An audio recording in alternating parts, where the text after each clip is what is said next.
Convex और concave पे चलते हैं। सबसे पहले कन्वेक्स देख लीजिए। कन्वेक्स मिरर देखो कैसे डिफाइन करेंगे। A mirror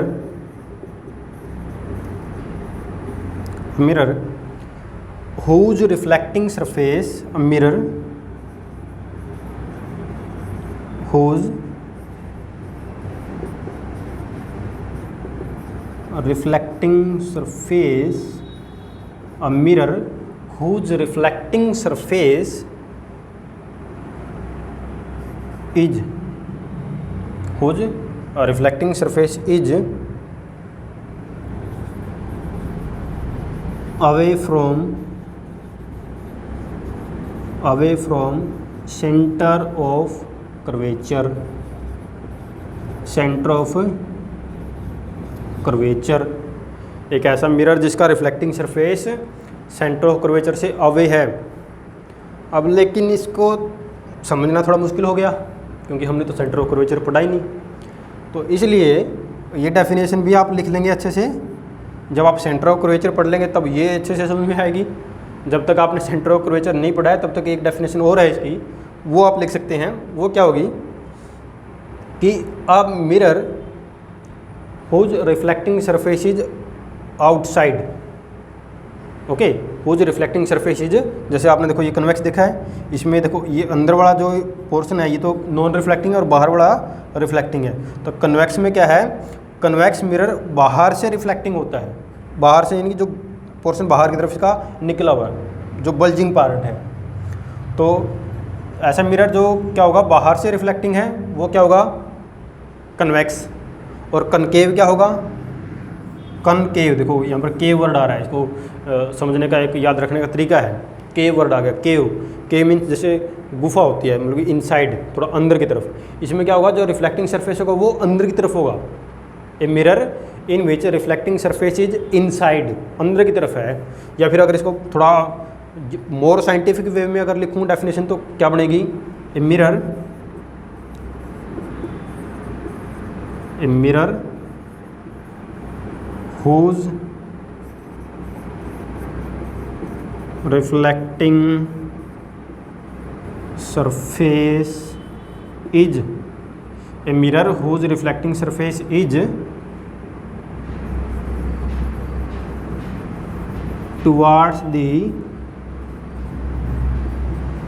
center of curvature, towards the center of curvature is known as concave mirror। दो टाइप के मिरर हो गए आपके, एक कन्वेक्स मिरर और कनकेव मिरर। अब देखो यहाँ पर नेक्स्ट जो हमारा काम होगा ना, अभी मैंने तुमको बताया कि कन्वेक्स मिरर में क्या होगा, उसका जो रिफ्लेक्टिंग सरफेस है वो किधर होगा, अवे होगा, किससे, सेंटर ऑफ कर्वेचर से। तो अभी इन्हीं की बात कर लेते हैं कि सेंटर ऑफ कर्वेचर क्या होता है, फोकस क्या होता है, और रेडियस ऑफ कर्वेचर क्या होता है, प्रिंसिपल एक्सिस क्या होती है, इन्हीं के बारे में बात करेंगे। उसके बाद करें तो देखिए नेक्स्ट आप लिखेंगे इसमें हेडलाइन,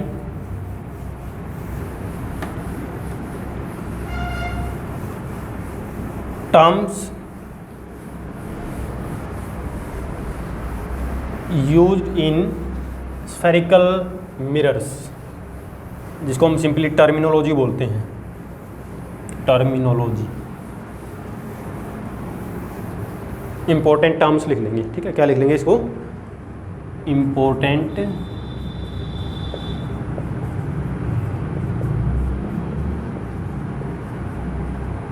क्या लिखेंगे बेटा, इंपॉर्टेंट टर्म्स लिखेंगे।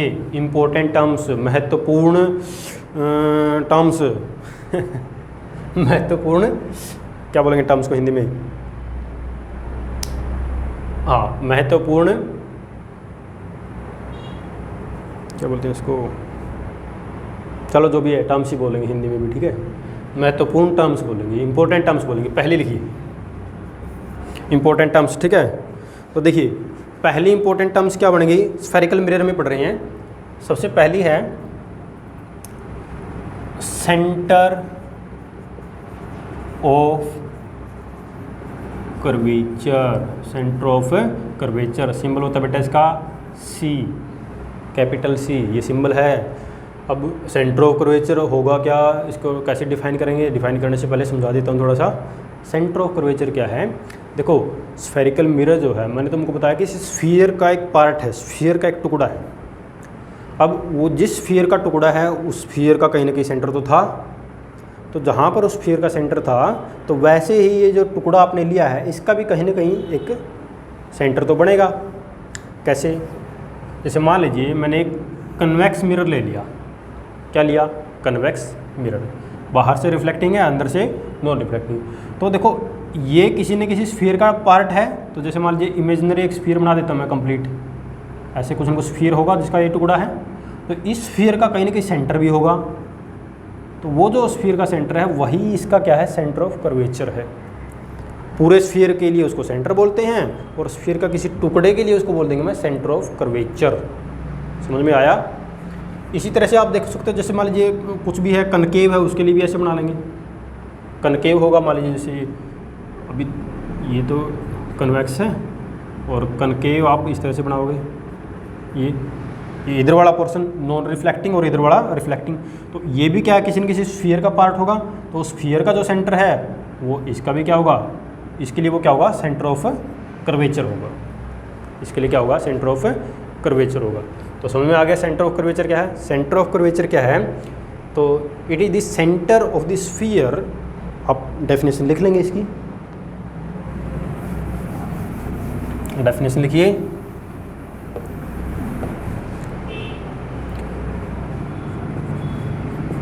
इट इज द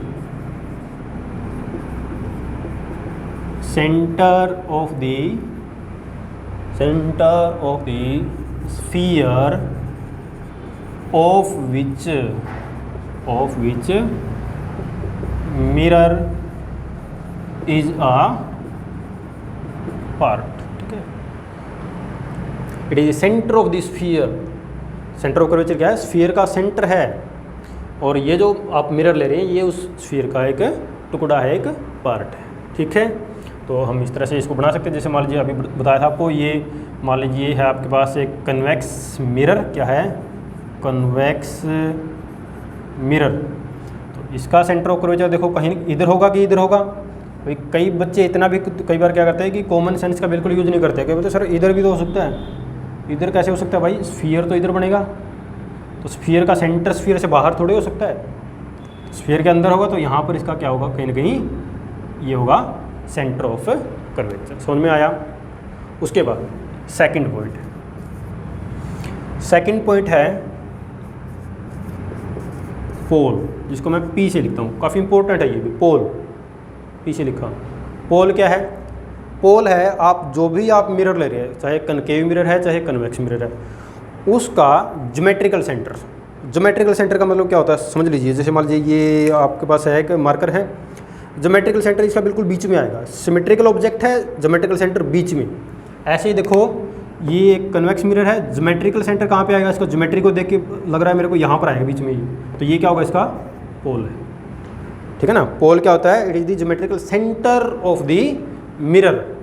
यहाँ पर ये पोल आ गया, तो पोल का काम कंप्लीट, लिख लोगे, it is the geometrical centre of the mirror. Number 3, radius of curvature. Radius of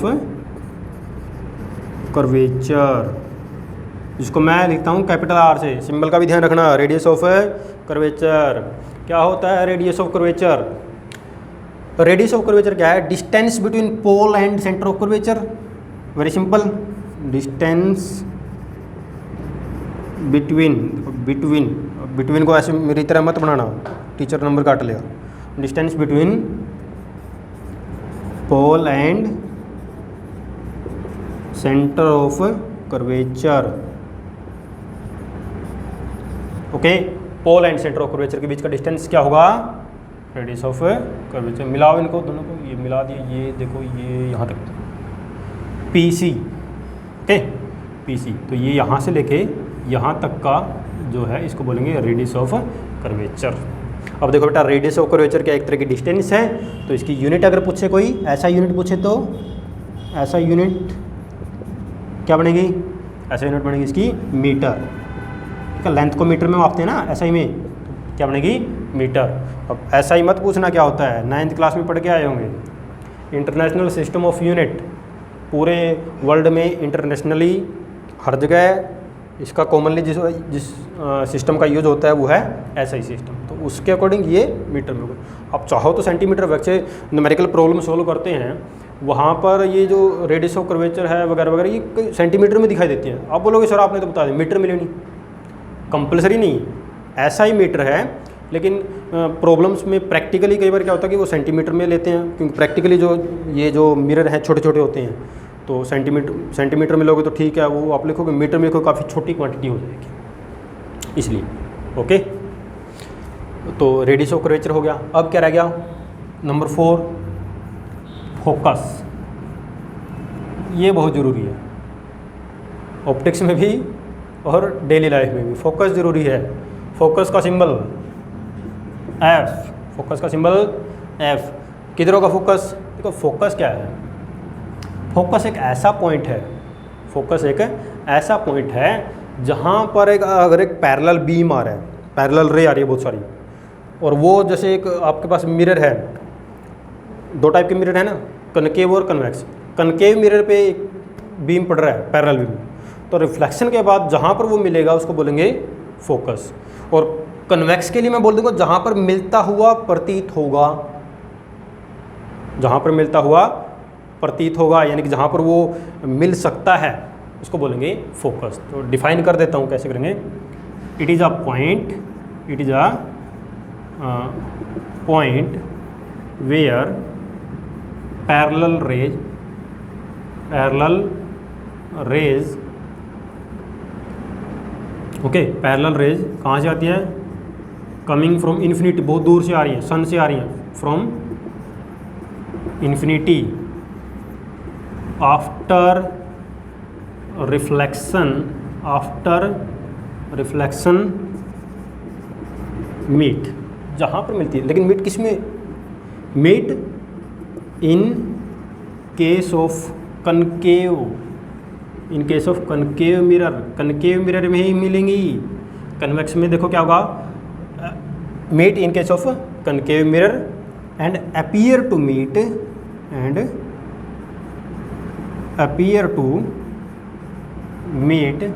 in case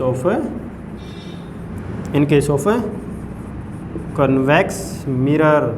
convex में मिलती हुई हमको क्या होगी, अपीयर होंगी, एक्चुअल में नहीं मिलेंगी, अपीयर होंगी, वो क्या होगा, फोकस होगा।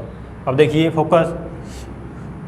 फोकस की और रेडियस ऑफ कर्वेचर की रिलेशन भी होती है, वो भी आपको बताएंगे क्या होती है, ठीक है। एक्चुअली देखो ये जो होता है ना फोकस होता है, फोकस जो होता है ये रेडियस ऑफ कर्वेचर का आधा होता है, हाफ होता है, यानी कि ये रेडियस ऑफ कर्वेचर है, इसके बीच में कहीं ना कहीं यहाँ पर आएगा फोकस आपका, और सॉरी फोकस नहीं होता, अभी फोकल लेंथ होती है, तो रुको थोड़ा ज़्यादा ही फास्ट हो गया, रुक जाओ,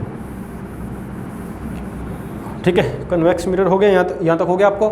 पहले एक बार बना के बताता हूँ कैसे हुआ। देखो कनकेव मिरर क्या है हमारे पास, कनकेव मिरर। अब कनकेव मिरर में क्या है, अब प्रिंसिपल एक्सिस भी बतानी है, चलो पहले बता देता हूँ। ये देखो ये इधर वाला कैसा है, नॉन रिफ्लेक्टिंग, और इधर वाला सरफेस रिफ्लेक्टिंग। पैरेलल रे आ रही है हमारी, ये आ रही पैरेलल रे।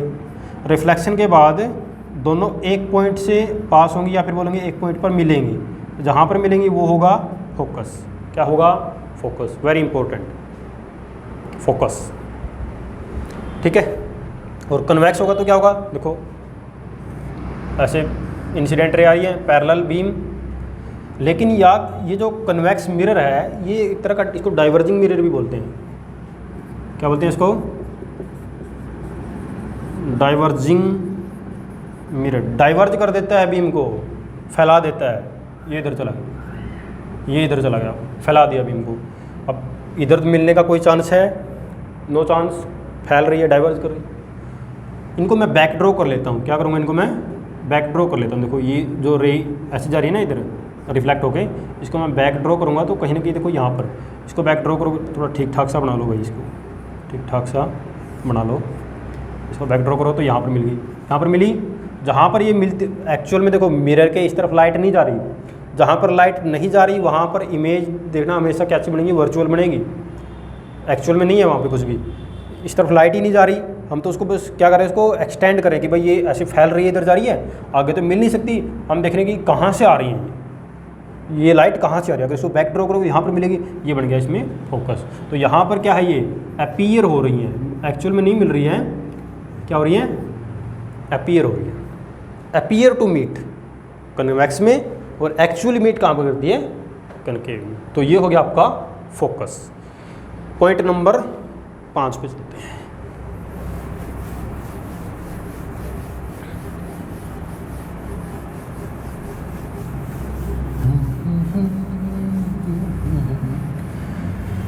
जिंदगी की देखिए बेटा, नेक्स्ट कितना था पॉइंट, 4, चलो 5 होगा शायद, ठीक है। Focal length, focal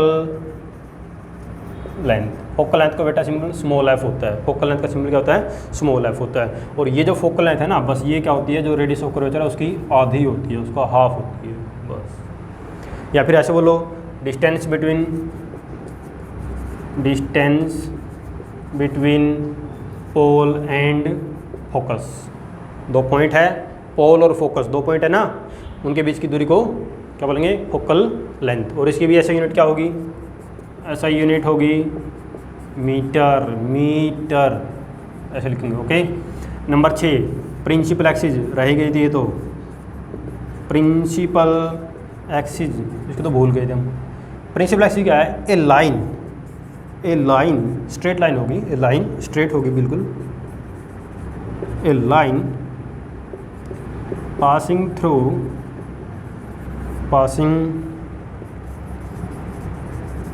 through pole and centre of curvature. Pole और सेंटर ऑफ कर्वेचर यानी कि पी और सी से एक स्ट्रेट लाइन जो पास होगी उसको बोलेंगे प्रिंसिपल एक्सिस।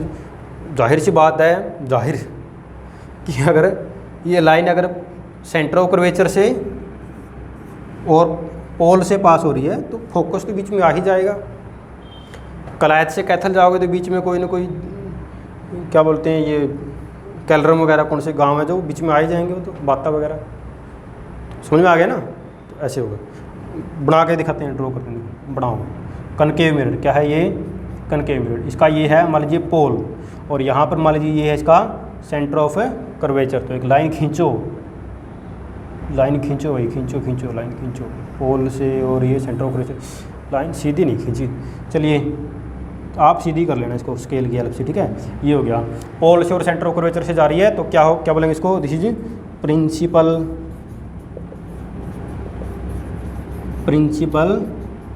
एक्सिस, ठीक है। प्रिंसिपल स्कूल वाला प्रिंसिपल नहीं है, प्रिंसिपल एक्सिस है। प्रधान रेखा हिंदी में बोले तो आ गया अपने को ध्यान में। तो प्रिंसिपल एक्सिस होगी, और क्या रह गया इसमें, प्रिंसिपल एक्सिस बता दिया, सेंटर ऑफ कर्वेचर हो गया। अच्छा एक और रह गया, अपर्चर रह गया शायद, 5, 6, 7 अपर्चर। और देखो अपर्चर, देखो अपर्चर क्या चीज़ है, ये मिरर में पढ़ोगे, लेंस में पढ़ोगे। अपर्चर आपको क्या बताता है, अपर्चर बताएगा कि मिरर कितना बड़ा है। छोटा मिरर छोटा अपर्चर, बड़ा मिरर बड़ा अपर्चर, ऐसे लेंस में होगा। लेंस जितना बड़ा उतना ही उसका अपर्चर बड़ा होगा।